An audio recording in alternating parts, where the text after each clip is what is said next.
Hi, everybody. Welcome. If you are here to listen to understanding 3D design as a concept artist, you're in the right place. I'm going to first, I'm introduce myself briefly. I'm John English. I'm a director of the Visual Arts Passage, among other things, illustrator, artist, and educator. The thing that I might be most well known for is bringing great talent together to help people learn. And with that said, I'd like to introduce Omar.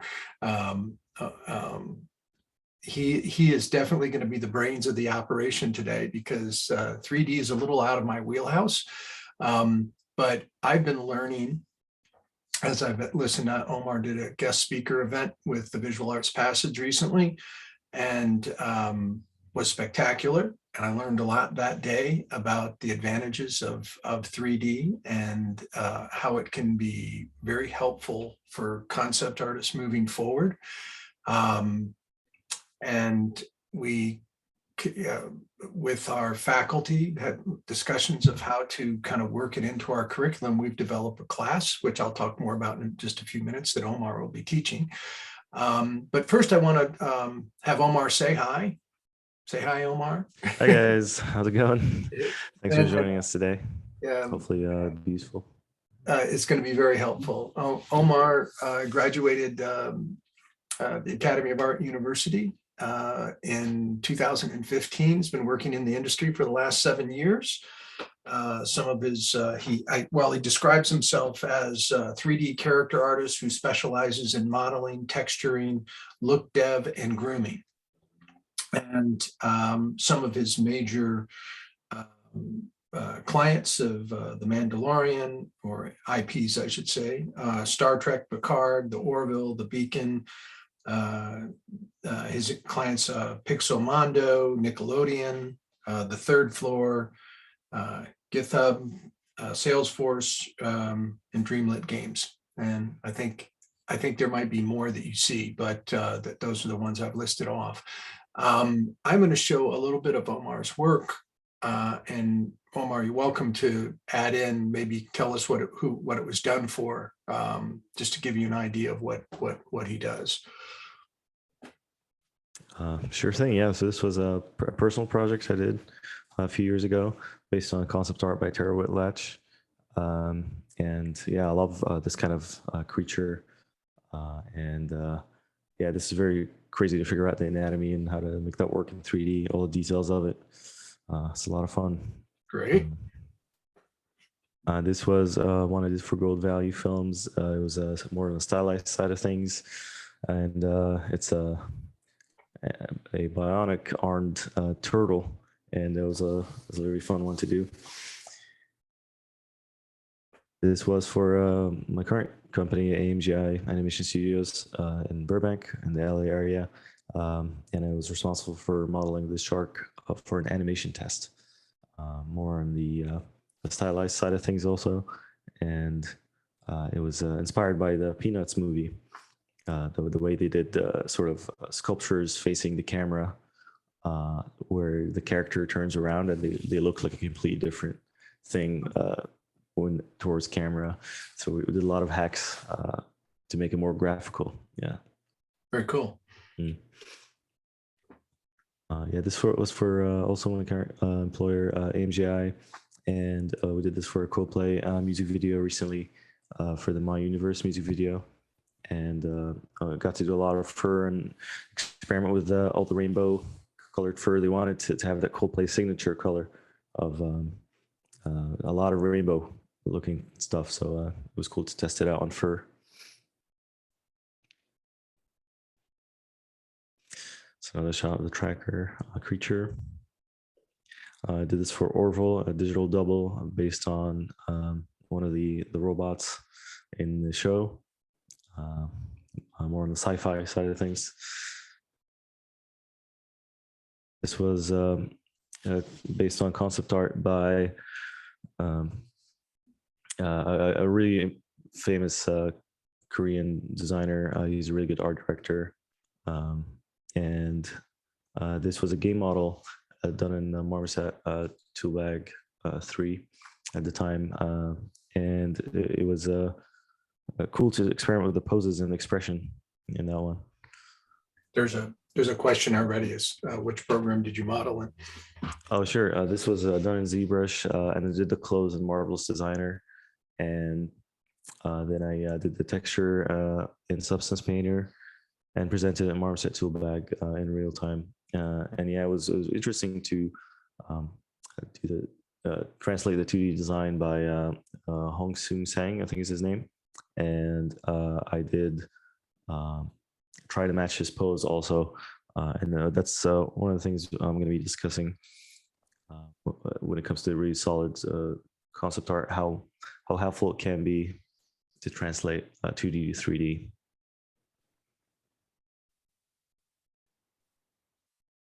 Or in a wireframe, game optimized model. So I do production design and production modeling most of the time, but I will be discussing today how you take the 2D art and make sure that you will be gearing it towards a 3D modeling pipeline, and we're going to touch on that later. This was for Dreamlet Games, for an Unreal Engine game.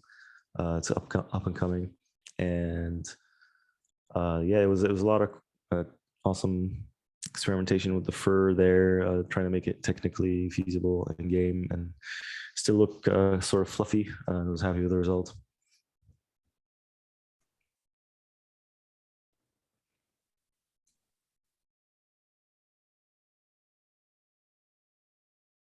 This was a recent piece I did based on the concept artist Thabisu Malaba, and he did this awesome pose of this character holding a sword. If you could show the next image, and then yeah, I tried to match his design there with the posing, and it was really solid concept art.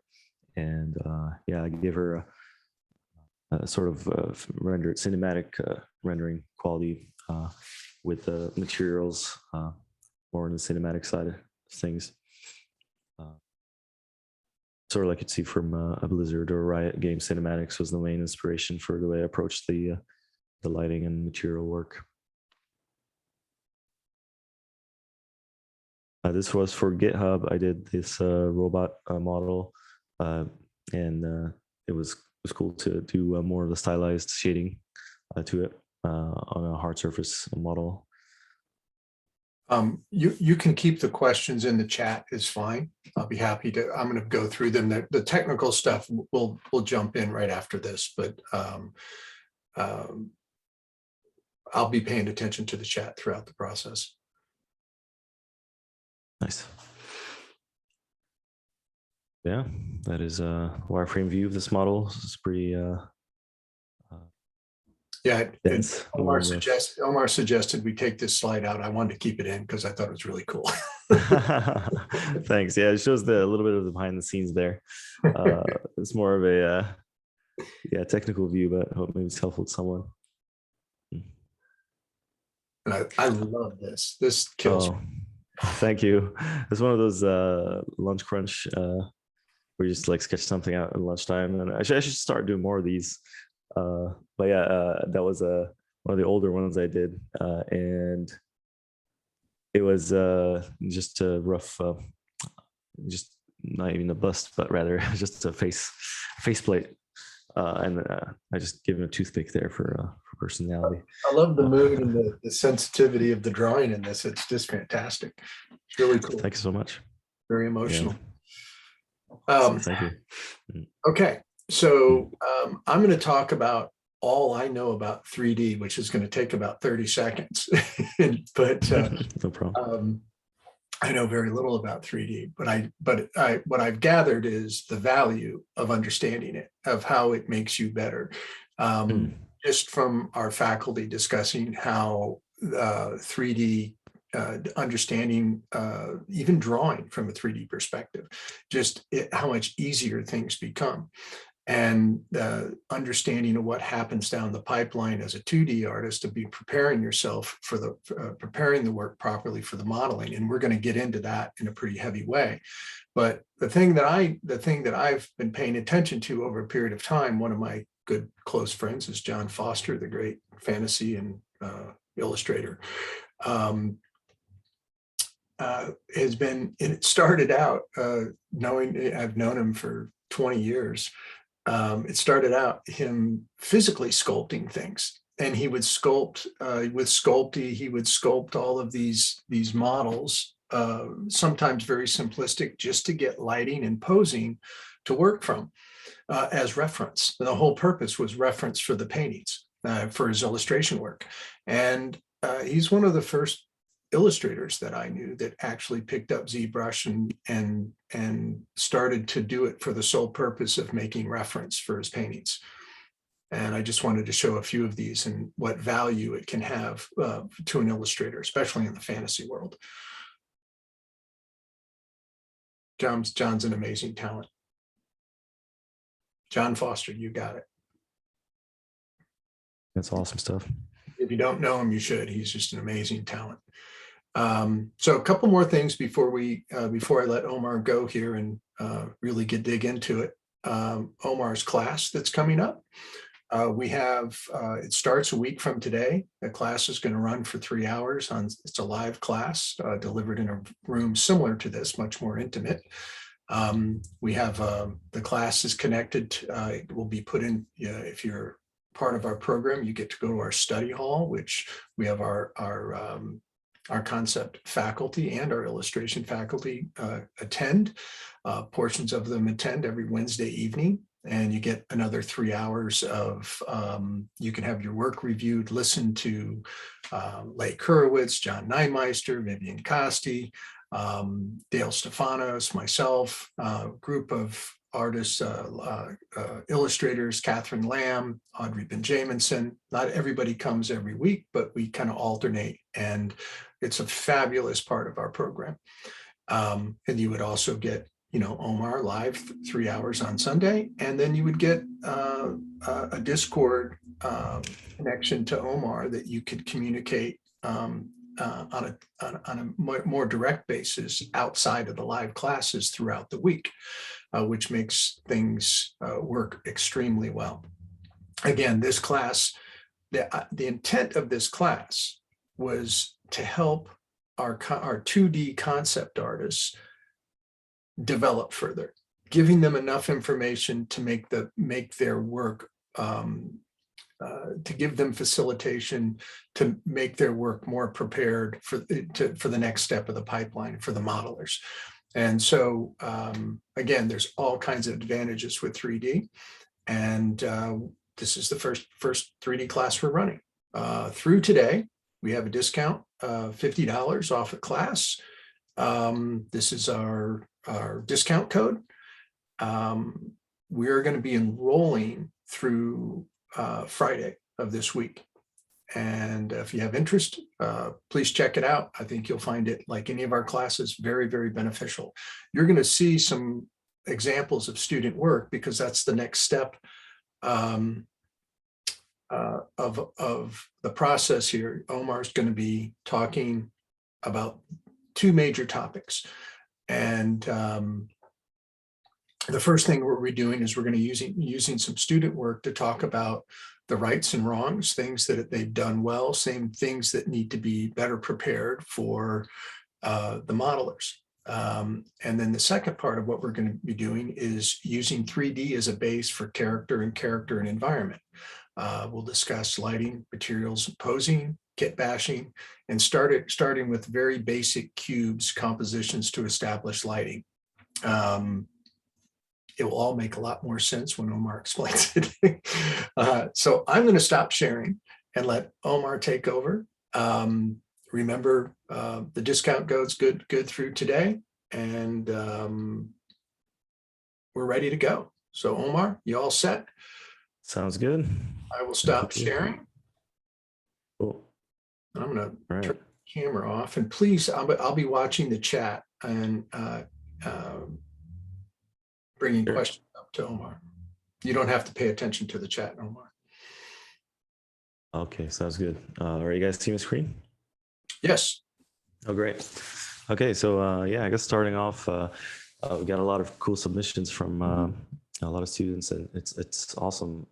There's a lot of great work in here, and I guess I'll be going over how the 3D work is created in a way that would require a lot of information starting out, and I'll be discussing how the 3D the 2D concept art can be created to make the modeler's life a little bit easier, and how you can do things in ways that just speeds up the production overall and introduces clarity into the design that can you just cut down iteration time, so you don't have to spend a lot of time testing things in 3D down the line, especially when we're under constraints of time, and that you can figure out a lot of things with the strengths of 2D, and how just understanding the 3D process will help you with your 2D design.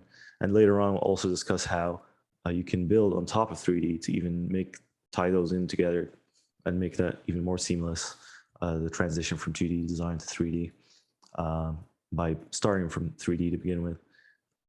And so I'll be discussing a few of the pieces here for this one.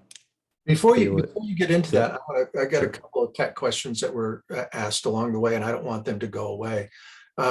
What specs does your computer have to cope with the programs you use?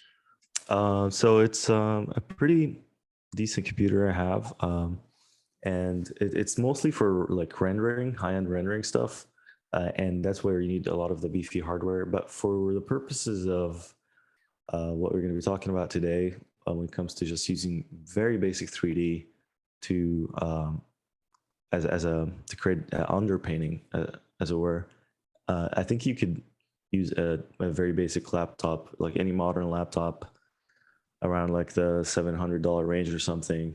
The same setup you would use to paint in Photoshop, as long as it's like a modern laptop, you should be able to do a lot of the basic 3D sketching that you can then take in Photoshop and paint on top of. So it doesn't require a lot of like hardware to make the kind of stuff I'm gonna show. But And somebody could certainly in the class that we're approach with Blender, correct? Exactly, yeah. So Blender can run on laptops just fine, or a Marmoset Toolbag 4, which is I'm going to be using to render. That one can run on a laptop very easily. And it's only when it comes to rendering stuff in a traditional way, not in a real-time way, then you need to you need to have a more beefier computer, desktop, hopefully. But I'm going to present ways to render things in real time, so it wouldn't require advanced hardware to do. And Blender is free. So that's a great thing too. Yeah, it's definitely free, so easy to pick up for sure. okay, so I got a couple of other questions here. What's your approach in making stylized fur and grooms? For fur and grooms, I use XGen to start with, which is a plugin in Autodesk Maya, and then I render it either in V-Ray or Arnold. But then if you're doing that for games, I would just approach it as a traditional card-based modeling. So the game for hair modeling is a little different.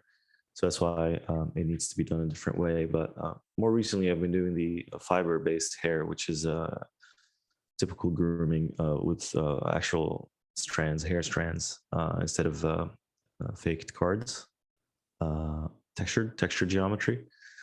So I use XGen usually more recently. Got a couple more tech questions here. So how do you protect your work while moving through so many programs? I've seen some files corrupt moving out of Maya, ZBrush, and into different programs. Has anything similar happened to you, and how do you navigate that? Oh, absolutely. That's a great question. I've had that happen many times. And I remember at some point I got Dropbox. I bought like a terabyte of Dropbox or something. And now I have my entire work all on the Dropbox folder. So I'm working inside of a Dropbox folder. And then whenever I get corruption or something like that, the great thing about Dropbox is constantly syncing your work to the cloud. So then you can right click any file and then you can tell it, version history, and they will show you all the previous saves you've done on that same exact file, and it's saved at increments of minutes even. So you can tell it to roll back to a previous version. So sometimes I would get a corruption, which happens rarely nowadays. Now, when you learn to navigate around the technical issues, you don't end up getting them as much anymore. But like often, I used to get them, and early on, and then I would roll back to a previous version of the file, and it would auto sync that back to my computer from the cloud, and that way you can salvage a file that has been corrupted by restoring it to a previous state. Like a lot of times it would be rolling it back 1 hour or something like that. So I definitely recommend like a cloud service and saving everything on a cloud, in a cloud folder like Google Drive or a Dropbox, something like that. So just quick review. Somebody asked, can you list the programs that we've mentioned so far? Sure. Yeah. So it's ZBrush for sculpting, Marvelous Designer for cloth, and sometimes ZBrush for cloth too, because it has a lot of advanced cloth features nowadays. They've added that last 2 years. And I use Substance Painter for texturing, and mostly.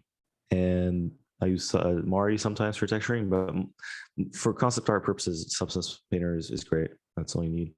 And use Arnold for rendering, or V-Ray for rendering, or what we're going to be using in the class, and the concept art process usually would benefit from using Marmoset Toolbag 4 for rendering, which is a real-time game engine.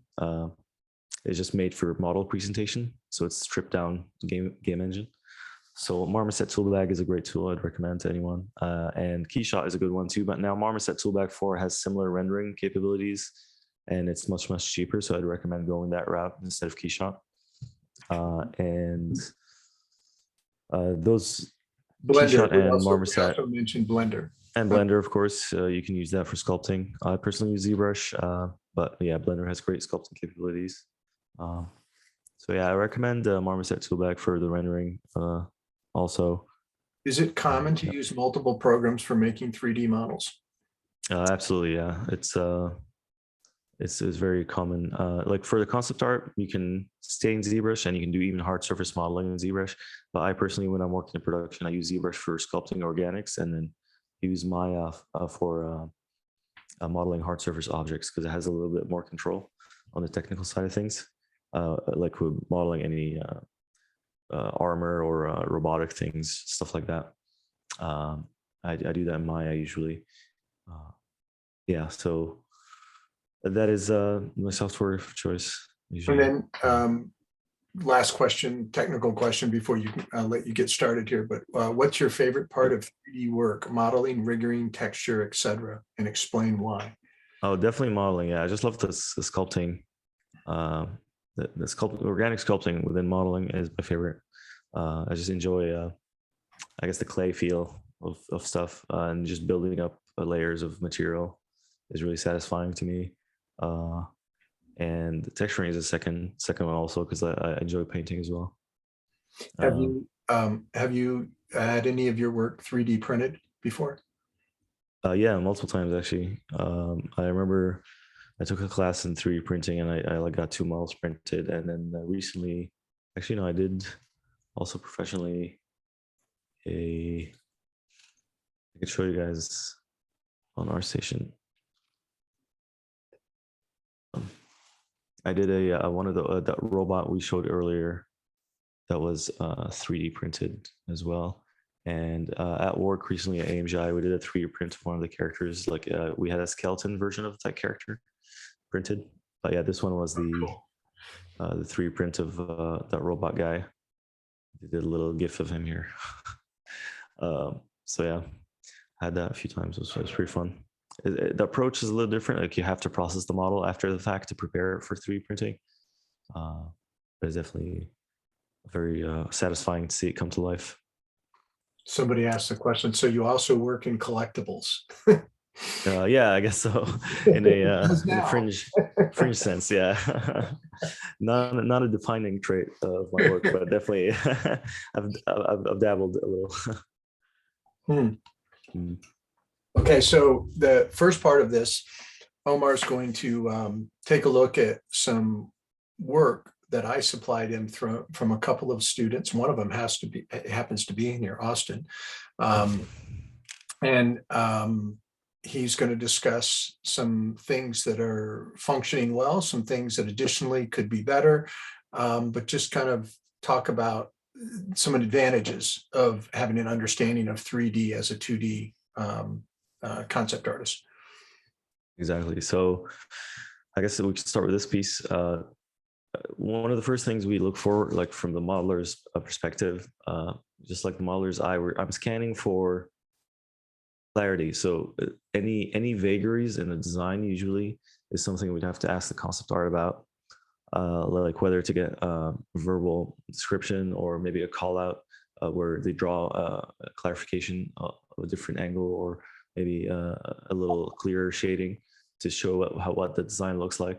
Some of the features could be missing and vague a little bit. So this is an example here of how this here is much more clear, even though it's not completely shaded like this. Like it's a lot of clarity of the line art showing all the belts and everything, and all the details of the costume. But then on pieces like this, we get always worried about what is this design exactly, because the pants, the value of the pants and the jacket are exactly the same. So things get lost a little bit here. Also, that line art maybe could be brought out a little bit, so it's a little lighter, so you can see the definition of the costume there, the little panels on the leather jacket. And also the same thing is happening here, even though it's like appealing to have shading in there, just from the illustration side of things.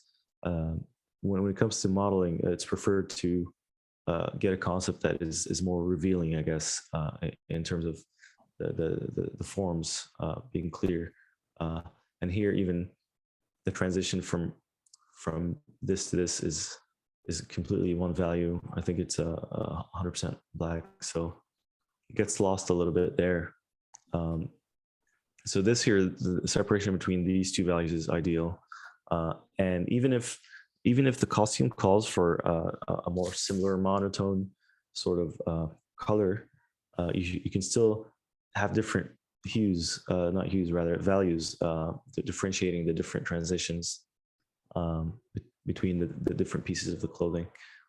So something like this is pretty great. And even if you have different shades of black, would help, because here I know it's supposed to be a leather pants, and then this one is probably fabric, but the value is so close that you kind of lose the, like, I'd have to take this in Photoshop and then I would have to level adjust it and sort of reveal the detail in there. So if that comes out of the concepts initially without having the modeler pre-process it so they can see better, would be helpful to have. And so yeah, this Omar, I wanted to mention that I wasn't sure until I checked the participants, but both Jeremiah and Austin are both here. Those are the two students that supplied the work, and I want to thank them for one. And I also wanted to say a comment that Omar made earlier. He said, "Well, this student's working professionally, right?" And I said, yeah. "Not yet. They're getting there." And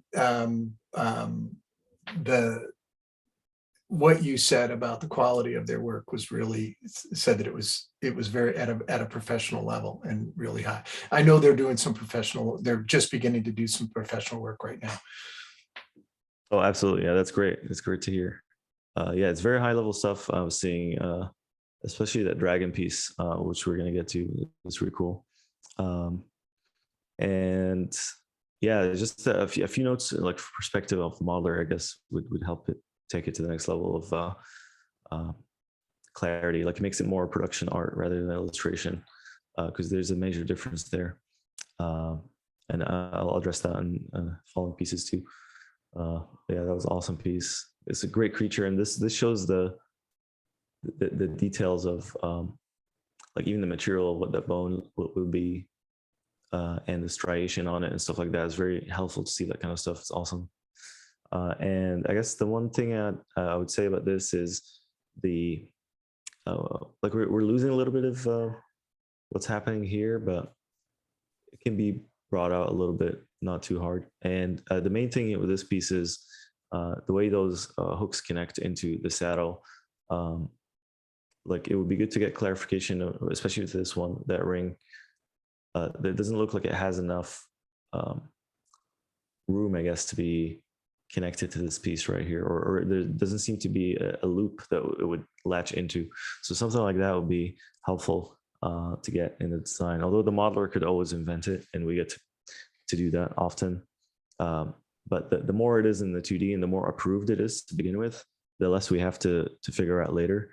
Because the last thing you want to do is design in the modeling stage where everything is sort of more technical and less free form, and changes are very rigid and time consuming in production modeling, versus in the concept stage where you can sketch things out and figure a lot of these things out much easier. And once it gets a stamp of approval, you just build it, kind of thing. One of the things that you said earlier when we were kind of discussing this was that a lot of concept work that you get is very rough. It's not polished. It's usually not rendered. A lot of it's not rendered. And I just, maybe you can elaborate on that. Oh, totally. Yeah. Like the illustration can be like an awesome key art that would inspire the rest of production and just like set the tone of the project and stuff like that. But then when you get into like creating a lot of pieces, ideally you'd want to have it not very highly rendered, so then you can create it much faster. So this one is actually an example of that balance. And then you would be able to create things much faster and iterate faster, because you might have to draw this character from different views. And that's another thing I should mention. Like this piece probably would be nice to have that saddle as a call out to see a top-down view of this saddle from the top and the dimensions of it. And that's one thing I'm also going to discuss with the 3D aspects of things. So if you started the model, this design as a model, as a 3D sculpt, and then you paint on top of it, you'd have that 3D model you can rotate and then generate different views of the character or the creature, and then you could just paint on top of it to add or to enhance, or even show some of the materials with painting like this. And you wouldn't have to figure out the anatomy from every view every time by painting it. You just model the thing once and then rotate it around. And I'll be showing examples of that later too.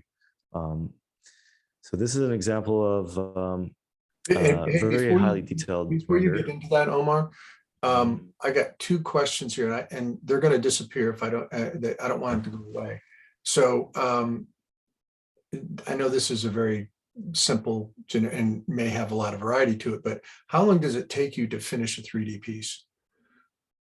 Depends on the complexity of the character, of course, and also what we're making it for. So for games and film, changes, and for concept, like there's no like the concept art would, like the only thing I'd say is that concept art modeling would be way less. It would be days versus weeks for production modeling, where you're making the thing actually for the game or for the film or TV, whatever.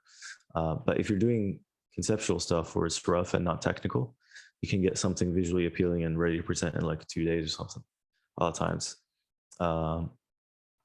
And then for this piece, I wanted to say that it's an incredible design and everything is so figured out detail wise. Like on the point from earlier, maybe the shading here is more on the illustration side of things. Like if we get more revealing lighting, I guess it would help. So I can show an example. Yeah.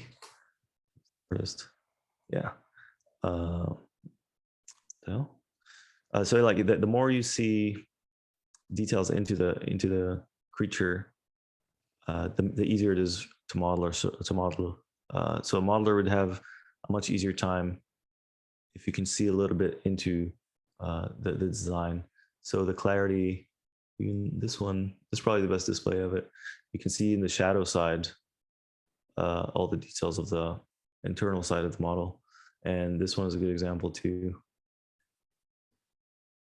where the lighting is sort of revealing of everything. So kind of opposite So from the illustration world where, you reduce resolution a lot in the shadows. Uh, yeah, but you need the information to model from.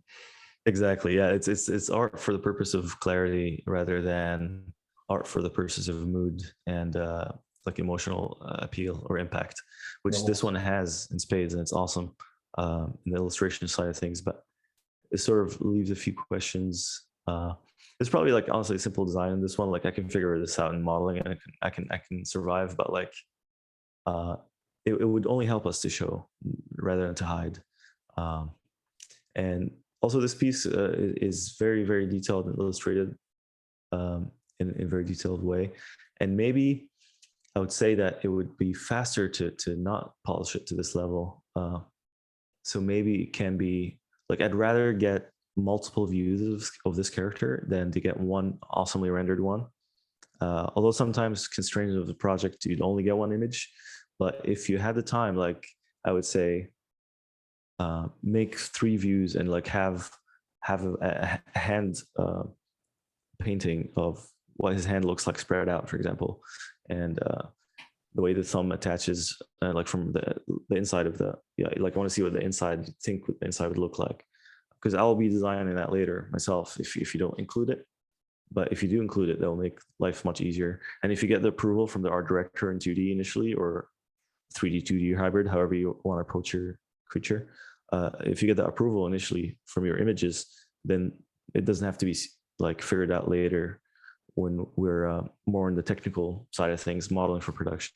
So yeah, I'd say like maybe take the resolution of this, or not the resolution, but the detailing, the clarity of the details here a little less, like maybe like this one. This kind of roughness is pretty ideal. This looseness, and then maybe show more views of this character, I think would help. Back view, front view, tail extended pose from side view. I want to see how long the tail you'd think would go. And This then I kind of can this move. kind of relates. This question is, why do concept artists provide work for 3D artists and not illustrators? Yeah, that's definitely related. It's probably because I guess concept artists would need to work faster, and it's all about the idea, not the finish and the render of the image. It's more about the communication of the idea, and it's a very sort of fast and loose way to design versus illustration, where it's a one-off image and it's something to be displayed.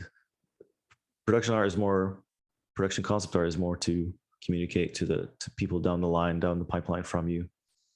So all the production concept artist is doing is basically showing their art to the modeler. Like a lot of concept art doesn't even see the light of day from many productions because it's only made for the modeler to see, and obviously the art director has to approve it. But that, like, just those 2 people are the only ones that get to see it. So it's not the most beautiful, glamorous images, but it communicates to the modeler.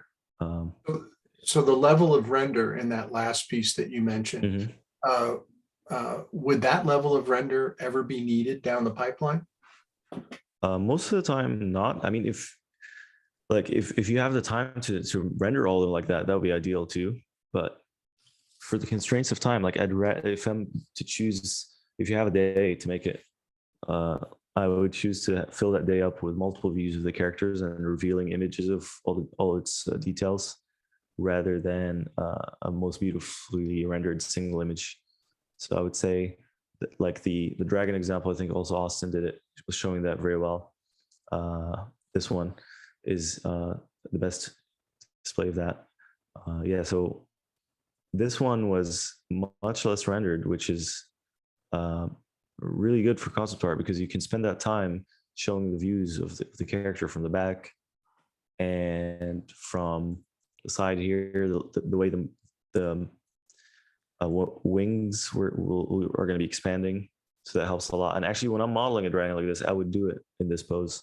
So even a front view of what he'd look like with the wings spread out would help too. I like including the references here is pretty cool too. to get the feel of which animal inspired the finish of this. And I think is being photo bashed here too. And that actually helps me, so I can look for a lizard like that when I'm doing texturing later and see up close. And even material reference for this sort of magenta stuff would I missed a be good to question. include. Oh, excuse me, Omar. I missed a question in the Q&A. I didn't mean to interrupt you there. No worries. Is it better to use ZBrush or Blender for the course, or which is the best program to use for the course? Which program would you recommend that would help us get better opportunities in the art world For sure, I'd say as a concept artist, I would go with Blender. So I'm coming from the more production art side of things, so I use ZBrush primarily, but you get the same experience for concept artists' needs. For the needs of a concept artist, you'd use Blender and get the same effect. And also, Blender has an advantage that it has a real camera and a real lighting situation, a real light setup, real lighting tools that would help you even render the image directly as soon as you sculpt it. So there's multiple ways to approach it. I'm just going to be using the tools I'm accustomed to, and the Blender workflow is extremely valid, and you would save a lot of money a year if you're doing freelance concept art using Blender. You wouldn't have to pay for licenses. So if you can figure out the Blender workflow, I would say for sure that's preferred for a concept artist's need. And then another question, is a T-pose still preferred when modeling? Yes, for sure. Even for the concept art. So like if you model everything in symmetry and both the left and right are the same, then that you would have to build the thing only once on one side, and then you get the mirror on the other side for free. And then once you're happy with the design, you can start posing it and then make this sort of pose, and then you start photo bashing on top of it. But it would save you a lot of time building one side of the character only. Yeah, and then posing it as an afterthought, I guess is the best way to do it, just time-wise. And I see this piece by Austin is incredible. It has everything that is supposed to from the concept perspective. Like everything is revealed, and you can see a lot into the design, and the hands are very defined. Now, of course, including additional images of what the hand would look like spread out on the inside, for example, would be helpful.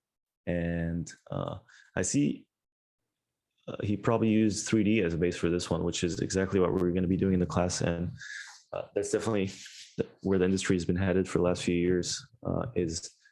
This is a ZBrush screenshot here, if I'm not mistaken. Also can correct me, but is a ZBrush. I can see the rough ZBrush sculpt that he started with this snake hook brush, I think. So even if you can see there was a 3D base under it, this is extremely successful as a concept piece, because it's not about presenting it as a believable, breathing, real creature, but rather a clear designed creature. And even though these parts are left unfinished and they're gray still, you can tell from this side what the color is going to be. And you can tell he did it really fast because he had to get to other stuff he was working on, but it's still extremely successful. He confirmed. Because it communicates. Yeah. Second? That's how he did it. Yeah, nice. Yeah. There's a lot of stuff to go through. Yeah. So it definitely is it completely acceptable to have a 3D model like this and then just start painting on top of it.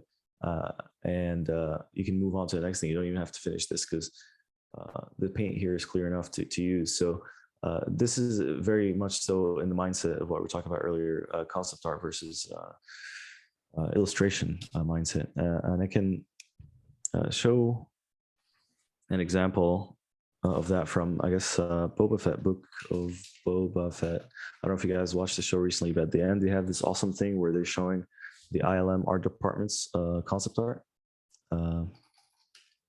And you get to watch the credits with concept art playing behind it, which very rarely you see that from any TV show. I really wish all TV shows would do that.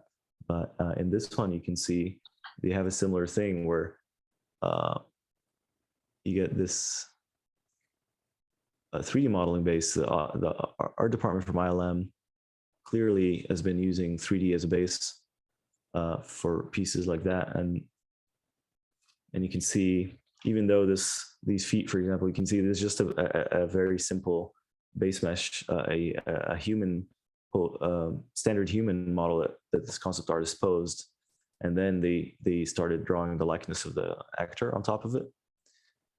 And it's very clearly a 3D base, but it doesn't detract from the product, because this is supposed to be just to communicate to the people building the set eventually what the place is going to look like and what the lighting might look like. So stand-in 3D like that is completely acceptable, even if unfinished. Also, the benefits of having lighting figured out by just placing one light here and just getting free sunlight immediately with rim lights finished. You can tell they just added textural brushes to a 3D base. It looks like a very much so 3D city. So that's also something we're going to be discussing next. Yeah, so that is a very valid way to work with 3D as a base. This is another one where the illustration is more defined here. It's posed with foreshortening and designed to have a sort of action moment, like a key art moment, in probably like a point of the story where he's attacking someone or something like that. It's very dynamic and it's incredibly well posed. But when it comes to concept art, like, I think it could have been better if it was posed more neutrally and like just standing around, like the other guy, for example, this one. So that one would be ideal. So you can then see what the lower body would look like behind, and you're not getting the arms occluding the body. Also, you're not getting the characters sort of shrunken down because he's leaning forward, running forward. So now you don't get a sense of how high he is, how tall he is, and you don't get a sense of how long the tail is going to be. So things like that, I think, would be good to figure out in the concept stage by presenting the model in a neutral state. And I like this too, where one arm is bent, one arm is extended, and also here you get to see the inside of the foot, and then this one is the forward. So this almost feels like a turnaround pose. So what Austin did here was he combined what you'd get from a turnaround pose of front, side, back, into, or I guess not back in this case, but front, side, into a single image where you see the front here and then the side here. So this is a pretty successful way to pose the character for concept design. And here you only see the front of the foot, so you don't get to see a sense of what the side would look like. Also in the shading, things are starting to blend together, like with the first example we're looking at. So it would be better if maybe go easy on the shading, the dark shading, and make it more revealing the separation between the dagger and the hand, so it's a little more clear. Things are starting to blend together a little bit, and it's also unclear how this is being held, like where it starts, where it begins. Things sort of blend together in this section. So that's what I'm looking for. I'm looking at it from a modeler's perspective. Like, I'm trying to see object separation and clarity. So I guess I could before you go on, 3 example. Yeah, go ahead. before you go on, Mm-hmm. a couple of questions. Mm-hmm. Starting here, I really like those designs, but at the same time, I feel it will be really heavy if you want to animate them. He was referring to the artists you showed, some of the artists you showed earlier, especially when you export OBJ from the Marvelous Designer. How will you keep them with full? Excuse me. How would you keep them with full of details, but also light to animate them? Oh, I see. Animate. Yeah. So for animation, it's a completely different workflow. You wouldn't need to animate them at that stage. But if you mean posing them, I guess, then yeah, you can do something called decimation. And ZBrush has something called decimation, master, I think is the name, decimation master. You can use that to reduce the poly count of the model, so you can make it lighter, and that will try to preserve the detail of the surface too. Like if you have any details on the clothing or the skin of a creature, for example, you can do decimation, which would reduce the model, say by 20. It would make it 20% of the original density, but it will try to maintain the look of it. So that way you can make the model much lighter, so you can then render it in a different software, export it out as an OBJ. And you can also have that in Blender. I think they have a way to, I think they call it tessellation down, something like that, tessellating. So we can test that on Blender as well. Or Marvel's Designer also lets you reduce, I think it was called point count in Marvel's Designer, which lets you reduce the mesh to be much lighter. Then you can pose it easier if it's lighter. So that's one thing to look at. I'm going to keep asking these because they get further away from the slides that you're showing. And oh, sure thing, no problem. Was the 3D base render using line art shader? Yeah, that also helps. I will share a few examples of those line art shaders in a little bit here. But yeah, that one looks like what Austin did here was he did a typical mag gray shader or basic material. So that is also a good way to work. But some artists also do the cell shading or line art shader, and then that makes it look more like a draftsman sort of sketch as opposed to a 3D render. So both of them are very nice ways to work. The valuable thing about using gray shaders like this one is that you get the roundness of the form. So see, Austin kept a little bit of the highlights of the form coming from 3D, where you get basically free highlights. So this has an advantage. You can also render the same image twice with different shaders. One of them was the line art, and one of them is this shaded highlighted one, and then you can mix them together, multiply the line art on top of this, and you get both. And oh, but one thing I forgot to mention in the previous question, to reduce the density of cloth pieces from Marvel's Designer, you can go to the option called particle distance, and that way it would let you, if you keep particle distance set to 20, you can reduce the resolution of the object of the clothes, and then you can export that out. I just didn't want to leave that out because that might help the previous person. And then your question was asked, what is key art moment? Oh, key art is, I guess, a lot of times they do in production, like a scene, like the ones we're just looking at. So this is a key art. Like, what would Boba Fett look like sitting on the throne, or what the setup would look like? They would just do that moment of the show. And this is another one, like when they open up the gate to meet a Wookiee, or the huts there. What would that look like? This is called key art. So that one feels like key art. It feels like what would this animal look like attacking this other character in that shot or this part of the game or something. This feels like a dramatic piece tied to a specific scene, as opposed to a concept art that is made for a modeler.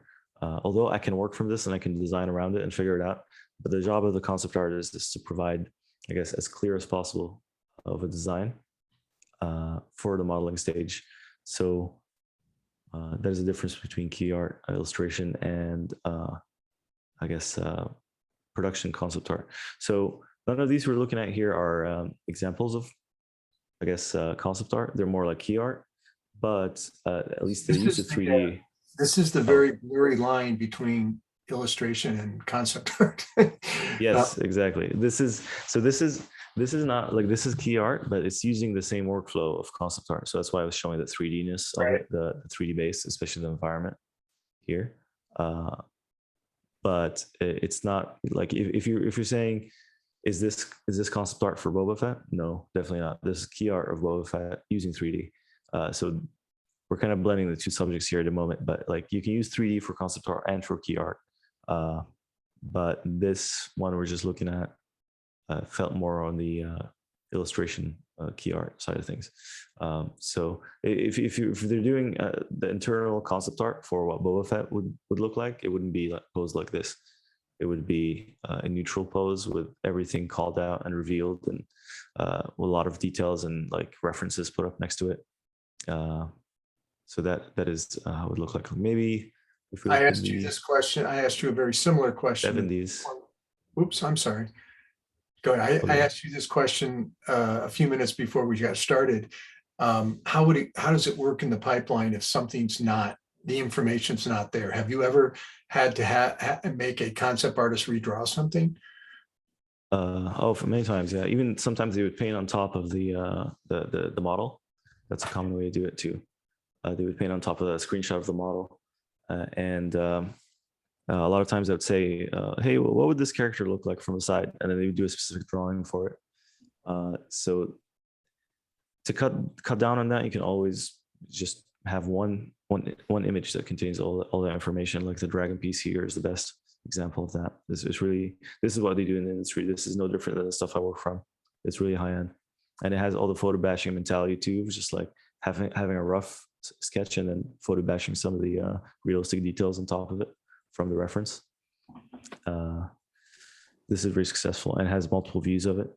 It's very good. And yeah, so this is more, the key art was about what we were seeing before with the lighting and rendering of those illustrations there.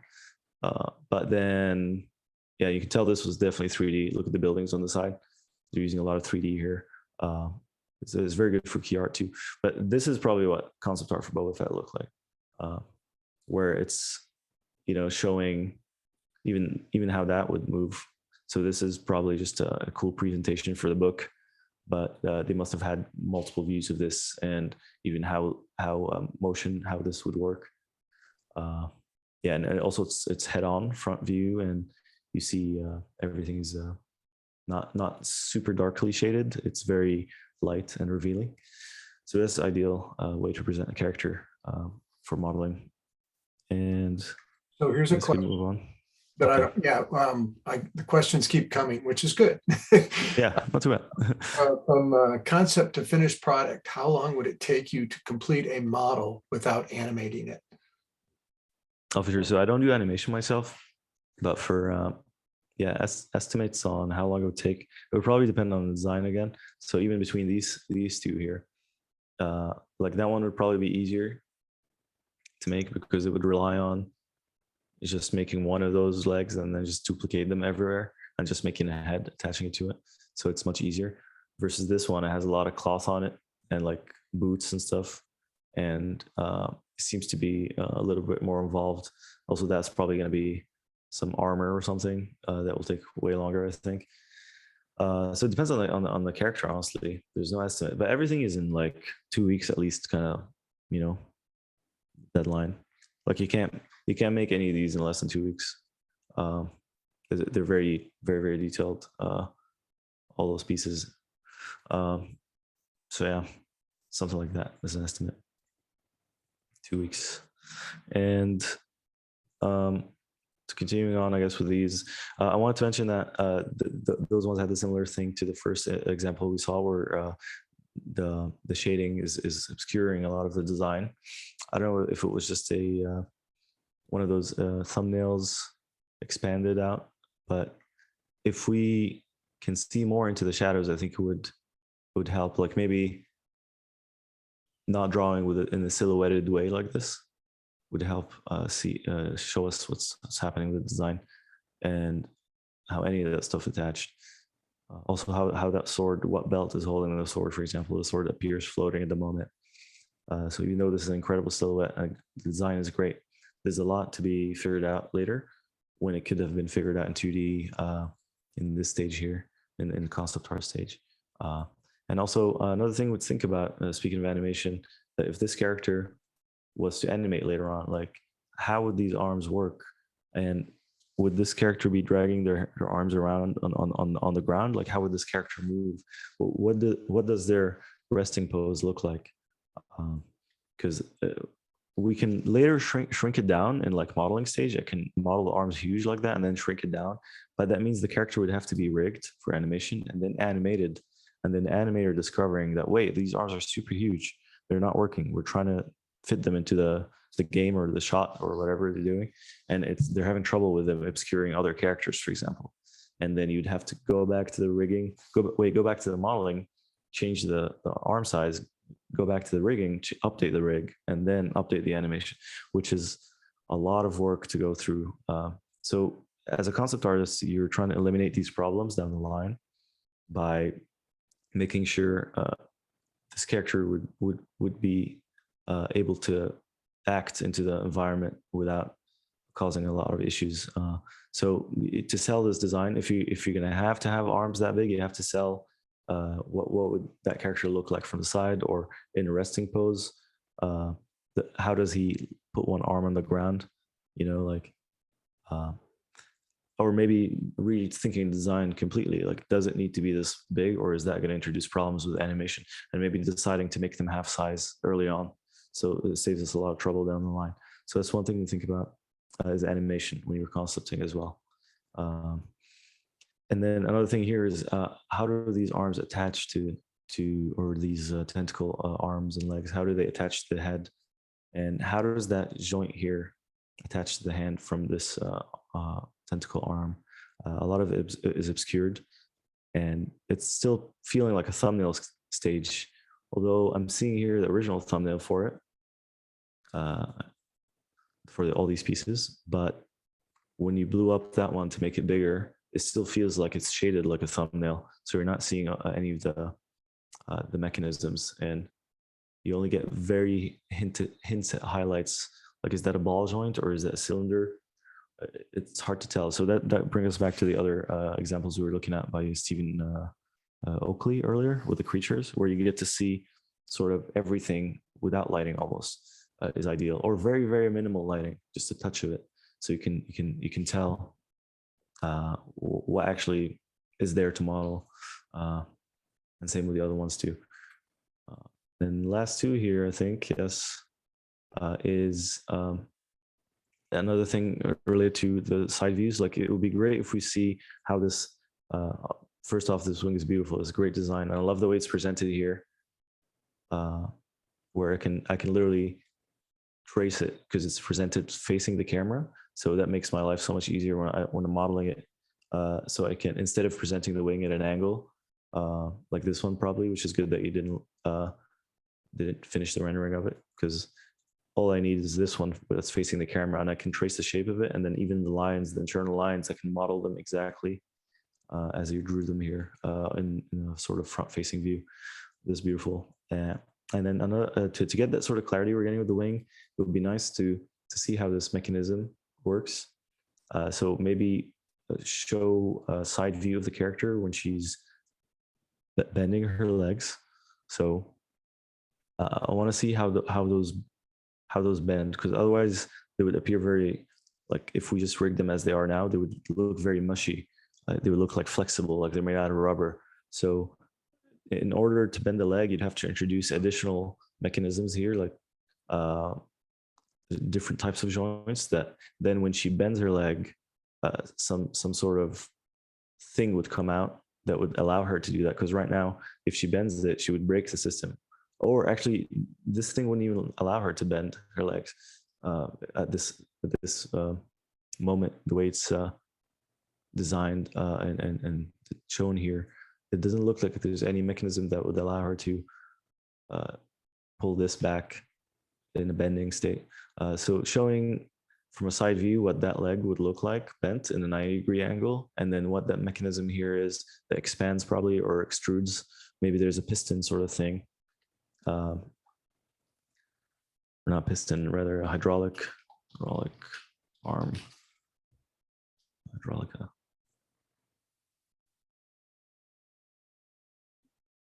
What do you call those? Yeah, sort of something like that. It's a telescoping sort of thing, like this one, where when she bends her leg, that thing expands out, so it allows her to have the freedom of motion. Otherwise, she's constrained at the moment. Also, the material here, it's probably leather, but is this also metallic, or is this painted metallic? The leg exoskeleton. I'm wondering about the material definition. Maybe that would benefit to have a 3D base to get materials blocks out in 3D, and you get easier way to shade this stuff than having to figure out the shading of leather in 2D. So that's one of the benefits of 3D, is that you can create materials and then they would look like they're physically accurate, and then you can just paint around them and enhance them. It saves you a lot of time having to shade this stuff manually. So yeah. Got another For question. this piece. Yeah, go ahead. Does the modeler have to think about rigging at all? If so, how much? Oh, absolutely. Yeah, it's a huge thing. Like, so that's the thing where, like, the concept artist has to think of the modeler, and then the modeler has to think of the rigger to make their life easier.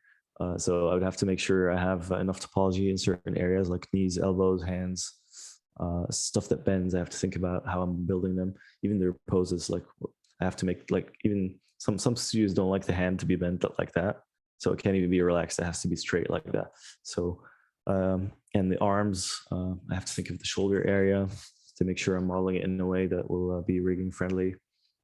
So I can't model it.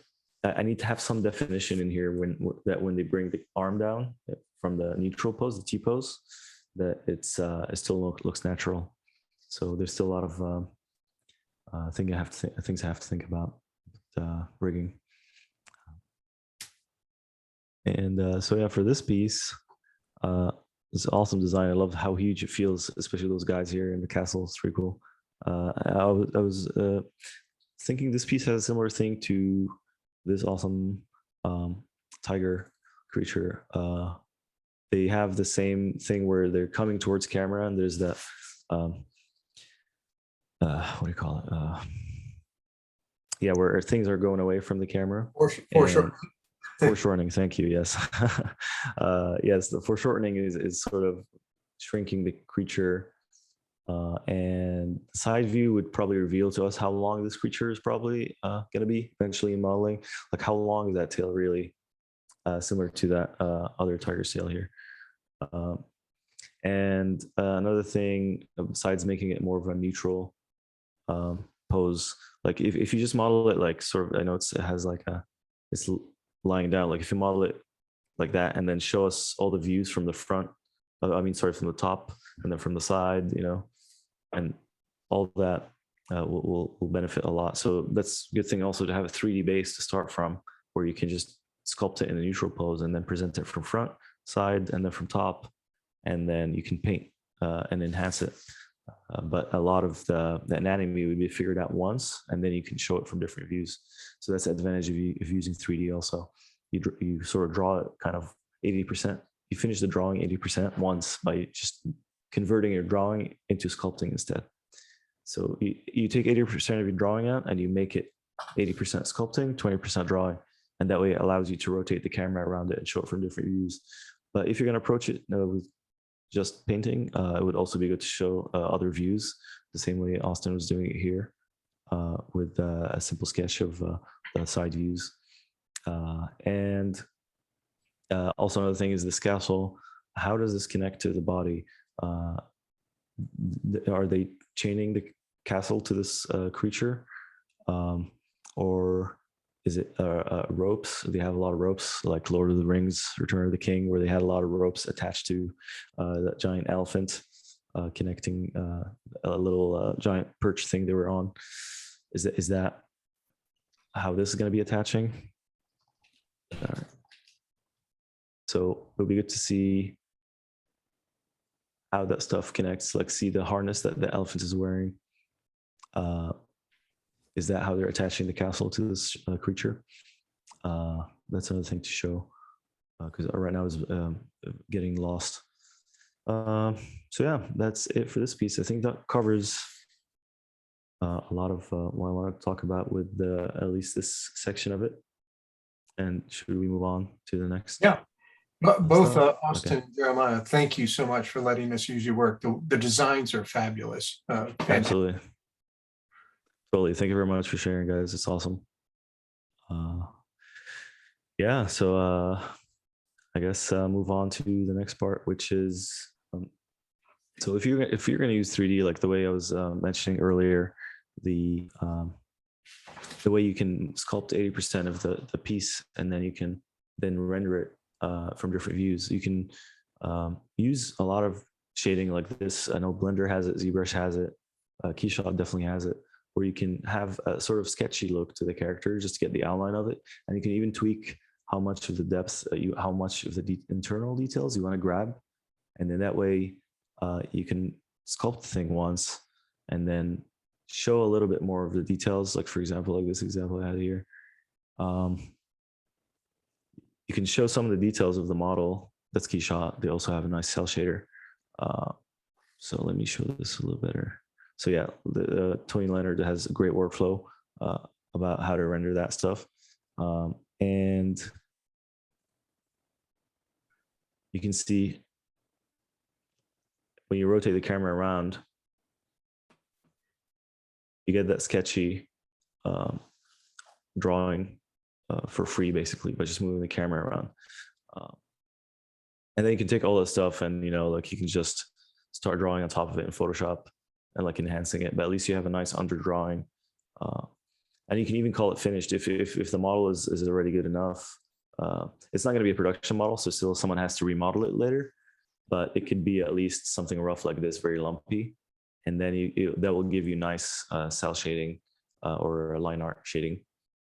So that's one way to approach it, is to use cell shaders like that, or line art shaders rather.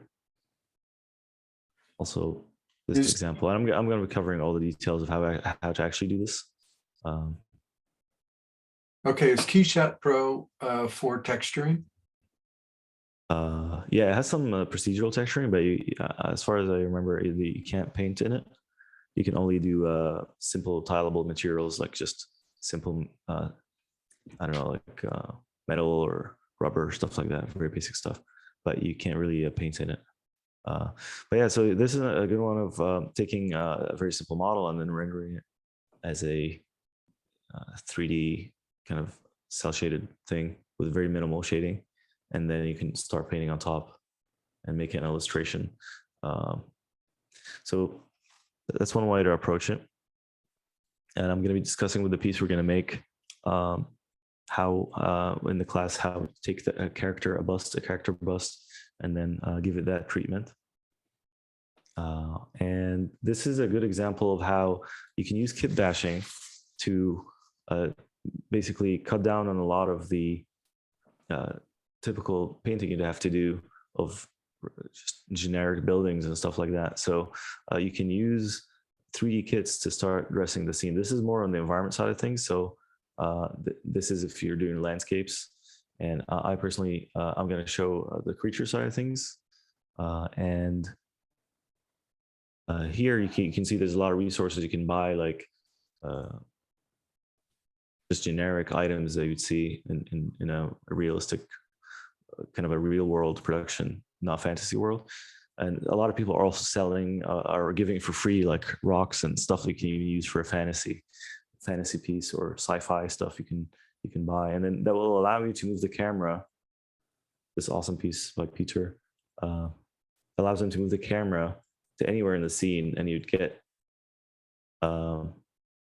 basically a finished illustration, or I guess this would be called key art of this scene. And this is Blender.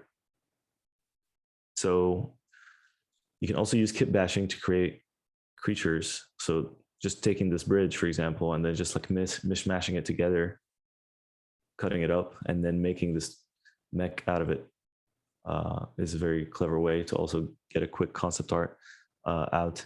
It's not going to be animatable, and all this stuff is very dense and just not really production ready. But all you're doing in 3D now is just creating an image or a few images in this case. So it doesn't matter how dirty it is, but this is a very valid way to do it also. So kit bashing is something definitely that is a benefit to 3D. You can use a lot of pre-made stuff, prefabs, and create stuff really quickly with it. Same thing on the organic side, and that's going to be more of what I'm going to be showing, how to do a creature in ZBrush using kit bash parts. So they even have organic kit bash parts. Some of them come shipped with ZBrush already. You can start using, and some of them you can buy, and you can also make your own. So here you can see placing vector displacement brushes, they call them, and you can basically drag onto the surface a pre-made model, and you can attach that to your design and get quick ears, or in this case, quick eyes. You've already made those before. You want to reuse them in a different project. You can capture them from a model and then just plaster them on another model and reuse a lot of stuff. So that is also a way to approach quick iterative design in 3D. Yeah, you just drag a nose on the model. So that is how I'm going to be approaching the initial sketch of character I'm going to be working on for the class. And so a couple of questions here. Mhm. When sculpting in Blender or ZBrush, do you use a pen and tablet?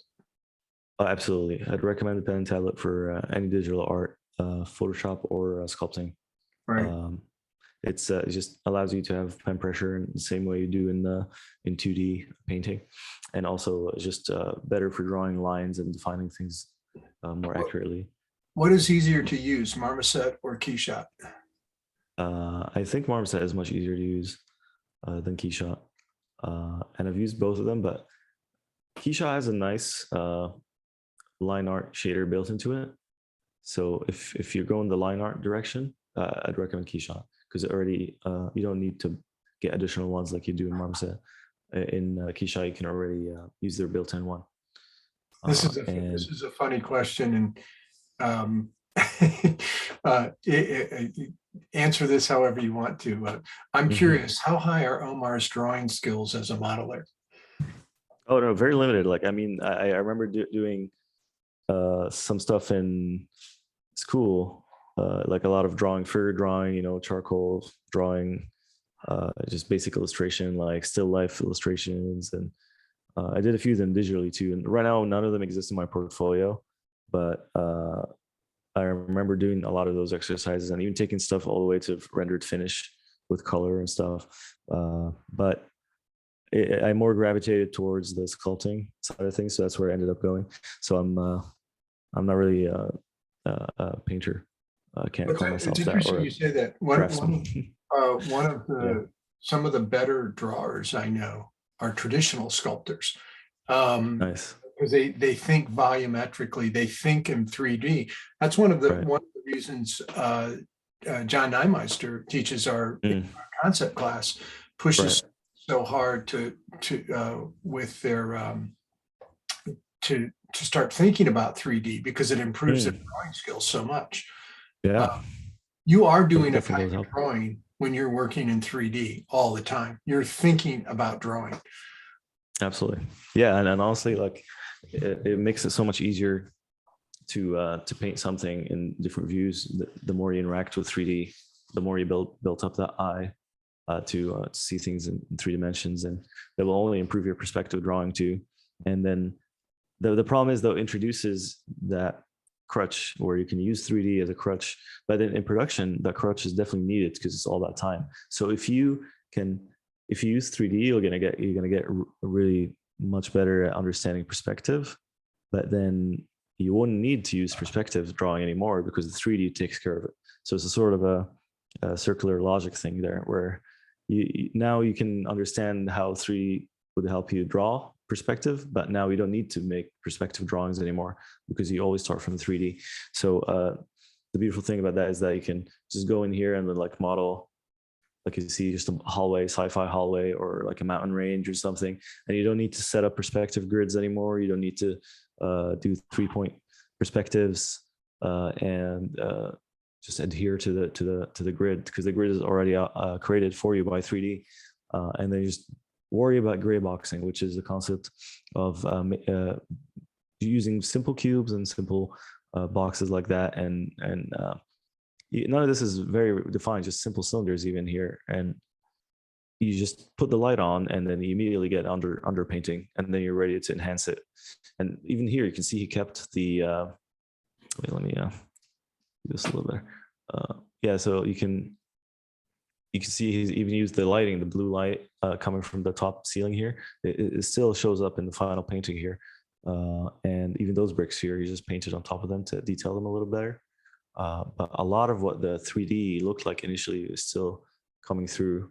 That could be for good or for worse, of course. Some of it you want to erase, some of it you want to keep, depending on what's working, what's not. So yeah, see marmoset here is being used to create fog, which has a nice fog effect that you can get a simple fog initially to just set the mood, and it'll help you inform atmospheric perspective, so you don't have to like just figure out the layering yourself. That's already figured out for you, but you can slide the fog back and forth, so you can tweak it. And you wouldn't have to, if you ever decide, oh, actually I want less depth in the scene, you wouldn't have to repaint all that. You can just slide the depth, and then you can, get a different idea. You can control the atmospheric perspective, the amount, and that's very cool. Exactly. Yeah. So that saves a lot of times, and that way you can actually make those decisions early on without even laying a single brush stroke, and you can figure out your depth way early before you even start painting any of the detail or any of the bricks or any of that. So it's sort of like a scaffolding. The 3D is a scaffolding holding the entire piece together initially before you paint anything. And yeah, the advantages of lighting, we're getting to our last two examples here. The advantage of lighting is similar to the way I was describing perspective, is that you can make decisions early on about, how to approach the mood of the scene before you even paint anything. So look, maybe you don't like the lighting situation, and you can quickly tweak it. And I'm sure a lot of you guys already seen some of the 3D tools before, but you can see it here being used in the context of setting up the perspective, and then you see he's painting on top of the gray boxes, and that basically solves a lot of the perspective preparation you usually need to do with grids. And even if they have like plugins for Photoshop that make grid drawings a little easier, you can get lighting detail in here that you wouldn't get from those tools or those grid tools. So would it be fair for me to cast shadow? Would it be fair for me to say this, is that the time, I know that obviously the learning curve of getting control of this, but the advantages of doing a 3D, even as a setup for just lighting and rendering, is options it gives you, because you can do you can submit so many different versions. So it gets much quicker when you start talking about the volume of it. Exactly. You give the production options, and you can move the camera and change your mind at any time, and you give them different views of the scene and like different perspectives, and it's all so much quicker than having to redraw each of them.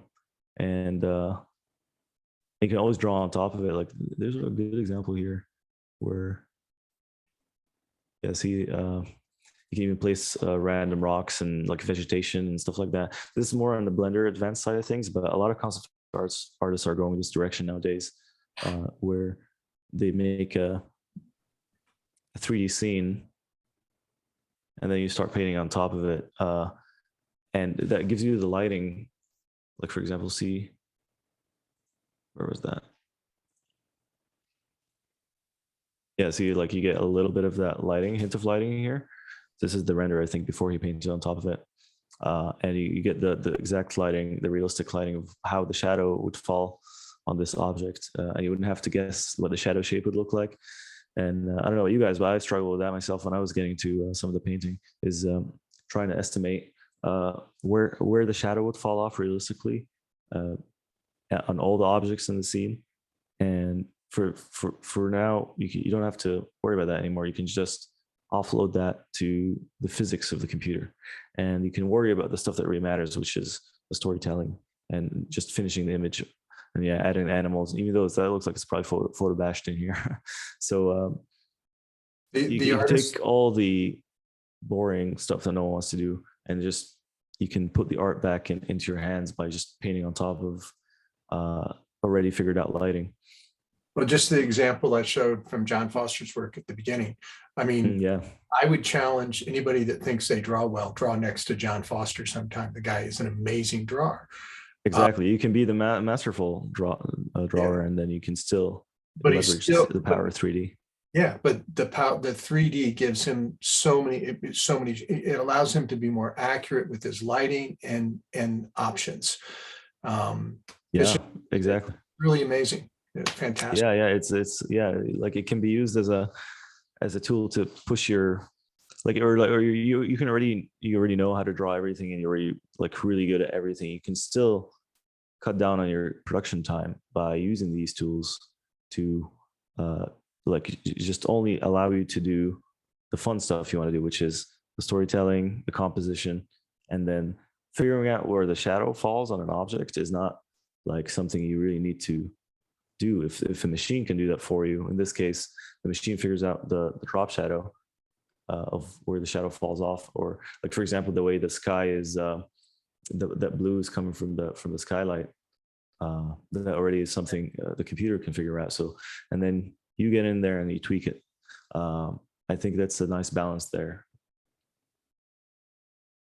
Yeah, and that is going to be what I'm going to cover with a creature. I'm gonna show how to make an illustration, something similar to this kind of work, or the piece I have in my portfolio.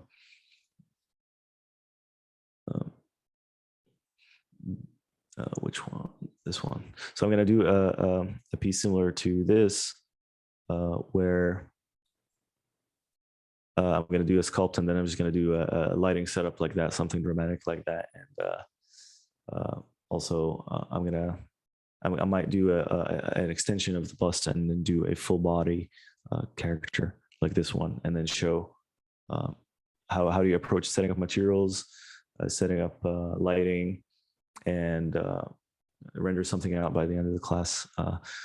So it's going to be a creature, though, more on the creature side of things. So that's the goal of the class, is to be able to walk away with your first character creature. Exactly. Yeah, it's going to be. Yeah, I'm actually going to do a character creature. I'm going to do something like a hybrid. So it's going to be a hybrid humanoid creature. And you can see the same thing here. I'm gonna end up with multiple lighting setups for this piece. I'm gonna do similar to how I'm presenting multiple lighting situations here. And yeah, so that is gonna be the upcoming thing. Well, And, fantastic. if you have any questions, let us. Yeah, let's take a few minutes here and see if there are questions. And then. There's been a lot of questions already. Oh, I was having a hard time keeping up. Yeah. Okay. Cool. Okay, so there's a few here that are coming up. I don't know if let's see. Do you do any 2D sketching in ZBrush?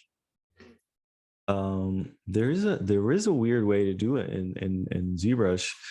They have like a 2D. I think it was called 3D Painter or something, but I don't do it myself. There was like a weird part of ZBrush that almost no one uses, but it was, yeah, there is, yeah. They give have like a paint software inside of ZBrush that you can actually use to paint inside of it, but I don't know why I wanted to use that when you can just use a Photoshop. But they have like a painter inside of there, but I paint on top of 3D models. So I would use polypaint, is what we call it in ZBrush, and I can paint on top of the model that way. But there's also a way to paint on a canvas, on a 2D canvas in ZBrush, but I wouldn't recommend that. That's this one right here. But it's a very old thing that no one uses anymore. But yeah, I'd recommend using Photoshop for 2D painting. But if you're going to paint on top of the model, yeah, ZBrush is awesome for that.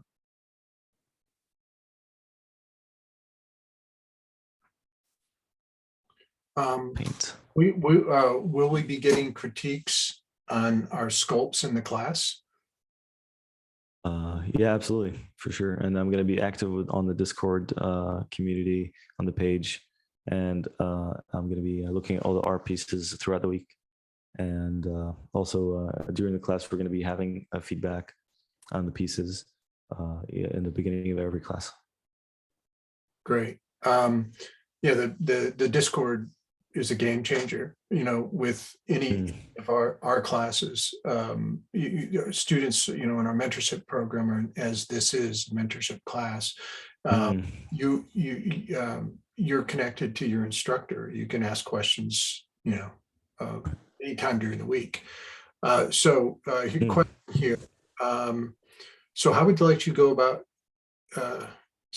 you go about using a computer and a tablet with a pen for 3D sculpting?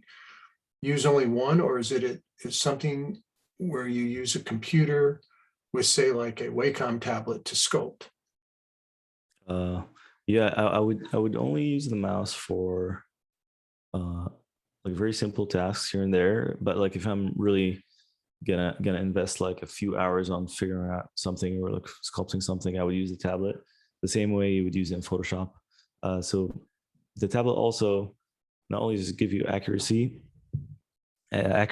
accuracy and control with pen pressure and just the ability to draw lines much smoothly. It's better for your wrist. I don't know if you guys dealt with that before, but carpal tunnel and RSI is a huge issue in our industry, where after a few years you start getting a lot of pain in your wrist, and like even some pain shooting down your arm in the forearm, and that is because of the mouse use.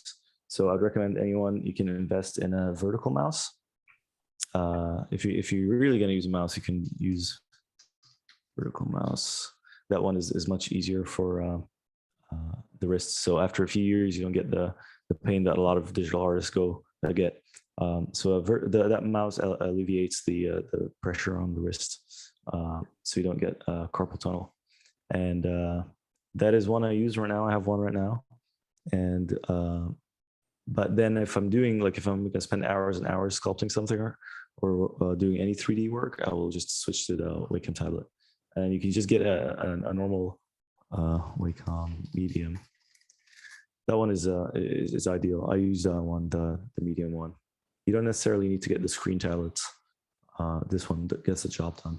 So how big is that? What's is it like? It's about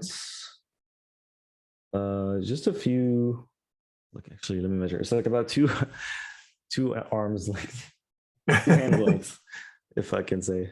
Oh wow! It's actually not too huge, but this gets the job done. You see, like 9 by 11 and 9 by 12. It looks like, yeah. A lot of use. Yeah. Does Photoshop have a symmetry feature like Brush, like ZBrush, I guess? Photoshop has symmetry. I believe it does. Yeah. They added that in the CC, I think, Photoshop CC. Symmetry. And I think there was an real-time symmetry. There is, yeah. You can have a symmetry line in Photoshop now. It used to be like there was another software that had it, and then Photoshop. That's why I like the competition. Is as soon as one software adds it, everyone adds it. Photoshop didn't have this for the longest time until a different software added it. I forgot the name. So yeah, you can do symmetry drawing now. So that will make your orthographic front view drawings much easier. Would sculpting on an iPad be okay? Totally, yeah. That's actually a very great way to do it. There is Forger app. You can try that, and you just need a pen. What is it called? A Apple Pencil, rather. Apple Pencil. Yeah, Apple Pencil. That one is very good for sculpting on the iPad, and Forger app is a pretty good one. And then it allows you to export the. You can just take a screenshot of the image and just start painting on that directly in Photoshop for iPad also, or Procreate on iPad. So you can literally complete all your concept artwork on a beach somewhere on the iPad. So you can do a sculpt. And you could use 2 free programs. You could use Blender and Procreate. Exactly, Blender and Procreate, and you don't even need necessarily a modern laptop. You can just use a modern iPad, and then you can make a sculpt on the iPad, take a screenshot of it, send it Procreate, paint on top of it. But then obviously you wouldn't get the nice rendering features we were discussing earlier with the line art, all that kind of stuff, and you wouldn't get like proper lighting. You'd only get this sort of lighting where it's the gray shading, which is a valid way to work too. But if you want to push it to the next level, shading and different types of materials and stuff like that, it's good to get on a laptop for sure. So yeah, this is a valid way to do it with the Apple Pencil. Yeah, look at that. That's coming out of Forger. Very good way to work. But considering the cost, if you already have a computer and you don't have an iPad, it's probably cheaper to buy a Wacom tablet, because they're much cheaper than buying an iPad. So depending on where you're at with the equipment. Yeah. I am going to say thank you, Omar. This was fantastic. Absolutely, it's my pleasure. Again, my specialty is bringing people that are much smarter than I am to solve the problem. So I'm trying to catch up. You're a master already. At what's the question? But, I thank you so much for doing this. Yeah, sure thing. There was a couple of things coming in here. I want to grab real quickly. So someone's asked this before. Do you feel okay to share those YouTube video you just shared to us? If not, it's okay. What YouTube videos did you? Yeah, sure. I mean, I can give you. I can send the link to. Is that something you want to send out later, or during the call? You could put it in the chat right now if you want. Yeah, actually, oh no, what would be great is, Omar, if you send it to me, I'll make sure it gets sent out. We'll send out a post webinar. Oh, that'd be great, Timmy. To follow up with everybody. I did have one last question, because more than one person have mentioned like taking this in conjunction with the concept art program, which that John, I mean, that's totally what this was designed for. It was designed to, they were concerned about it requiring a little too much effort, but it really is designed to be taken in conjunction with that program. And it's the, when I went to our faculty, and you could see, and Omar, you just kind of verified it. The level of a student work in the concept program is very high, and just in illustration program too. Right. And when I went to our instructors and said, what's the next thing we need to do with our program to compete, or to be to the best thing we can assist our students? And all three of our instructors just kind of spit back immediately. You got to start introducing 3D, because it's the thing that's going to help their workflow. It's the thing, it's coming, understanding pipeline better. It's the thing that's going to help them just with their basic drawing skills. It's going to help them to think like in 3D. And so that's why this course was created. It was the benefit of our existing students. And then anybody else that's interested in developing their 3D skills outside of the program. But that was our initial intent. Totally. Yeah, it's definitely where things are heading, and there's a lot of time and money saved by using 3D. Just cuts down on production time immensely, and just helps us make a lot of informed decisions about just all types of assets or characters, environments we do. I'm really happy you guys are introducing that. It's going to help a lot of people out for sure. Yeah, this is a very technical question that I wouldn't know anything about. So what do you think of Maxim acquiring ZBrush? Will it improve the program, or will Maxim simply switch to an app over to subscription-based payment plan? Oh, interesting. I think there's always a risk, because a lot of times companies buy a software and then they sort of gut it, and they take all the features out of it, and then they add it into their own software. So that happened, I remember, when Autodesk bought Softimage in the early 2000s, Softimage XSI, and then they swallowed parts of it inside of Maya, and then the product was discontinued. So that always could happen to ZBrush when Maxon acquired it. But I hope they don't do that. They have the plans on keeping the software alive, and it's obviously like an industry standard at this point. The industry will eat them alive if they if they try to discontinue that one. that one is just too big right now. But I think there's hope that they might actually just add a lot more money and budget into it to basically develop it further. But you never know. I have my fingers crossed right now. Hopefully it gets better. It doesn't just stagnate. Okay, we're still getting hammered with questions here. So for the course, how much time would you spend roughly on the homework for each week? I'm incredibly interested, but my schedule will probably not allow for more classes for a while. Mm.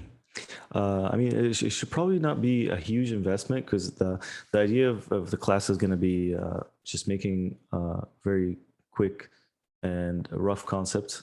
So it will be something that you can do within a few hours. The whole idea is how do you approach a 3D piece within a few hours? So if you're asked in production, like, can I get like 3 crocodile humanoids by the end of day? You know, like that is sort of the way we're gonna approach it. Like, how do you make those 3 different crocodile designs by the end of a working day, sort of thing. So it shouldn't take you that much time to make a rough sketch, and then we can also approach how you can vary it and like tweak the design to give different options, different. You can riff off the same design very quickly within one day. So I think it shouldn't take you that long to actually to get something presentable. Okay, so thank you. That's a good answer. General concept art question. Concept artists need to do characters, creatures, machines, environments, architecture, clothing. Does really a concept artist need to be a specialist in all of those fields? I think so. Yeah, I think that the most the people who are the most generalists in the industry, and honestly, the highest quality of artists in the industry is usually the concept artists. They need to know everything. Their brain is just like, I don't know how you guys do it, but like you have to not only maintain an incredibly vast memory of like visual library of all the different designs and the different potential designs of machines and creatures. You also have to know about environments and perspective and different types of buildings and all that. So I think you would be required to have an encyclopedic knowledge of a lot of these fields, and you're going to be asked to like for example, you can do a key art like the ones we were looking at earlier, the Boba Fett. That one you need to know about literally everything in art to pull off these images, environments and creatures and characters and cloth and everything. But I did see a few exceptions though, people who are super specialists in concept art, and I think that's more rare. Like someone like Carlos Fuente, for example, and Stephen Oakley we're looking at earlier. But yeah, there's two examples of what? Not this one. Of someone who like specialized in just creatures, for example. But it's more of a rare thing, especially starting out. You want to show yourself to be you want to show yourself to be more of a generalist that can pull off a lot of different things. So not everyone's going to get a job like this, for example, designing the creatures for Arrival, the sci-fi movie. Like I think only at a certain point, concept artists specialize once they are like very deep into the industry, like 15-year plus kind of, and like they have a lot of context and they can have the time to specialize. But that's as a concept artist though. I mean, on the concept artist side, yes. Yeah. Somebody said that they were a character designer. They could focus on character. Definitely, they can focus on. Yeah, if they're good enough right out the gate, of course you got to go for it. But I'm thinking from like job security sort of thing. Like you got to show some props, some environment, some concept art in your portfolio for different characters and everything, and then later specialize. I think it's more a safer route. But if you think you're at a level, like you can start applying for creature concept art jobs, but actually that's another thing too. Is like I don't see like creature concept artists posted as a job often, but I do see creature modeler ILM posted. But when they hire concept people, they only hire them to do everything. Like it's such a rare thing to hire people just to do one type of thing for concept art. But you do see that in modeling more for some reason. Right. Yeah, so it's one thing to keep in mind. Like, if you're a superstar character concept artist, definitely go for it. But then again, they might require you to do extra stuff, and your portfolio doesn't show it. So you're sort of shooting yourself in the foot a little bit by limiting your potential employers, I guess. Well, that's another interesting aspect of our program, is because when you can come into study hall, I think it's always fascinating that a lot of our illustration students are interested in doing, working, like doing RPG games, doing, Right. magic cards. In that fantasy world, there's a lot of crossover. So in study hall, you have access to, our illustration students have access to our concept instructors, and vice Right. versa. You have the concept students have access to the illustration instructors. And I think it's really healthy to do that. And Totally. it helps people understand the industry so much better, because people are working in all different areas. And so anyway, hey, listen, Omar, you're amazing. I want to say thank you so much for doing this. My pleasure. Your clarity is dead on. And everybody, thank you for attending today. Timmy, thanks for putting this together, and hope that everybody that joined us today found this beneficial. Yeah, discount code is draw more. You'll save $50. That works today only. Class starts next Sunday. All right. Awesome. Thank you, everyone, for joining. Appreciate it. Yep. Thank you all. Everybody have a great week. Thank you. Thank you, John. Thank you, Tim. See you guys. Thank you.